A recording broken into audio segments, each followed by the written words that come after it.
Welcome back. Welcome back to Jim's Restoration Shop. I'm Jim, your host. Well, we have a new service that came in today, and it is a GB55 blower. And the problem is the customer brought it in saying he had it running, it was running fine, and all of a sudden he shut it off, came back a little later, and he could not get it started at all. So we're going to go into it, find out what the problem was, and see if we can solve it. So let's get to it and see what we can accomplish today. Well, the first thing we want to do is check the most important part of a two-cycle motor. Now, I've explained this before. All two cycles have a spark arrestor built into the exhaust. Now, if that spark arrestor gets carboned up, filled up with oil, and it blocks that screen from exhausting the fumes out of that chainsaw, it will stop. It will not run. There will be pressure against the cylinder, and it just will not run because it can't breathe. It takes air in and it exhausts air out through the muffler. So we want to go ahead and check that first before we do anything else, because that's a very important part of checking a two-cycle motor. So let's take a look at that.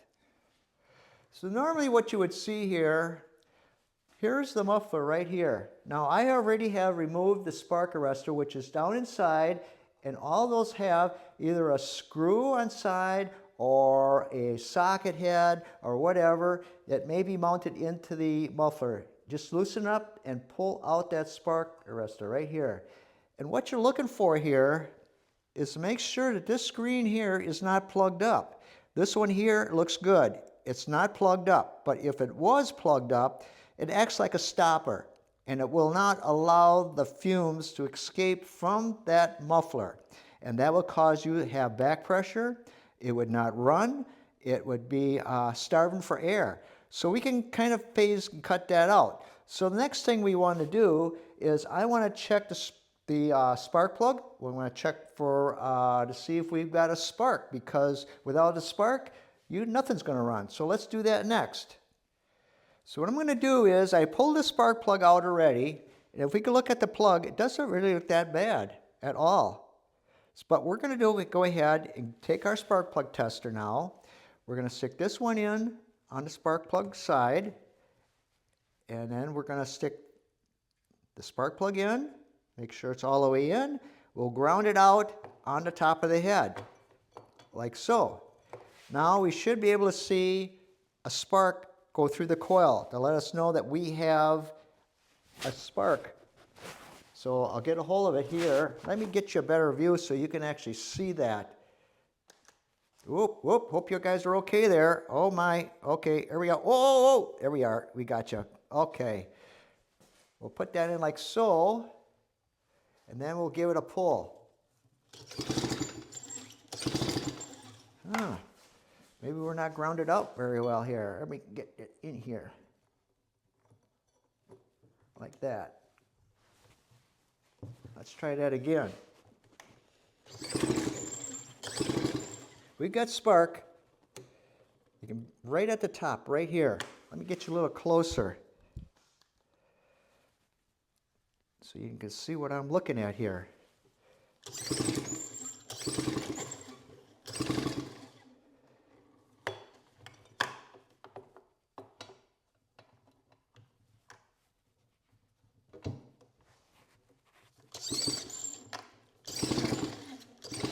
See that?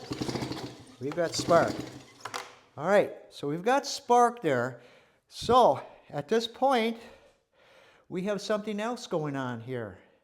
And we're going to have to start taking the shroud off here and see what's going on with the motor itself. Either it's in the carburetor or something is not delivering fuel to the motor. So let's take a look and see what that's all about.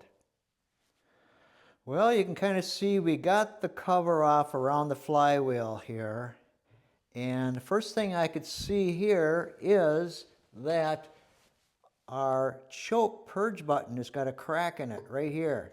It's got a hole in it. So we'll have to replace that. And also I notice there's a lot of excess oil at the bottom here. Could be a crankshaft seal in the back there. It might be bad.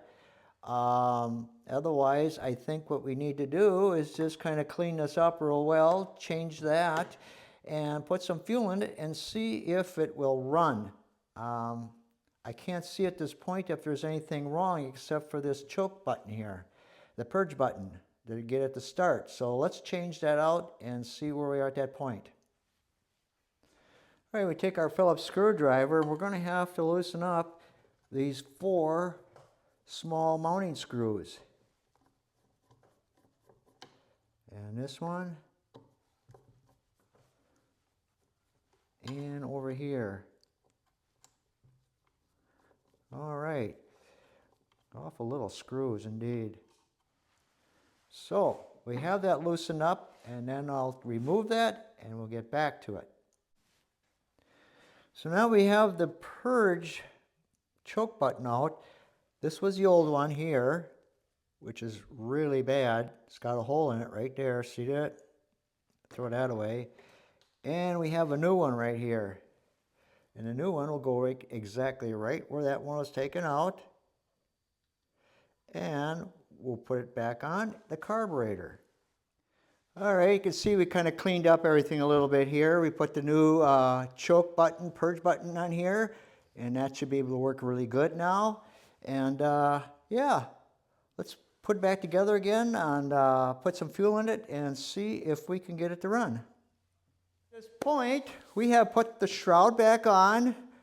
We have that new primer bubble fixed on here, the carburetor. And yeah, at this point, let's see if it starts. Put it on, give it a pull.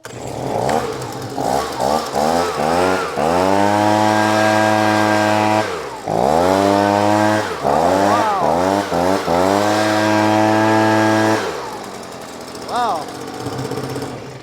There we are. It is fixed. And you know what the whole problem was? It was that choke button right there. Wasn't getting any priming into the carburetor at all. So by replacing that plastic primer button and making a little bit of an adjustment on the jet and checking the air filter, everything's running fine. We did check the spark arrestor right in here. That looks good. So yeah, this is back in operation for sure. I'm happy. I'm glad we got this service taken care of. So there we are. We have finished another service indeed. That just shows you what to look at when it comes to maintenance. Always check your piece of equipment over. Here it was, as a primer button was rotted out from over time, and they will disintegrate themselves easily because it's plastic and it got gas going through it, and you're using it all the time, and before you know it, it hardens up and then it breaks and cracks. So that was a problem with this blower. It needed a new primer button. So I'm glad we got that done, and at this point, I hope you've learned a little bit about what it took to get this blower running again. In our next video, I have another chainsaw coming in, and that is another problem on its own.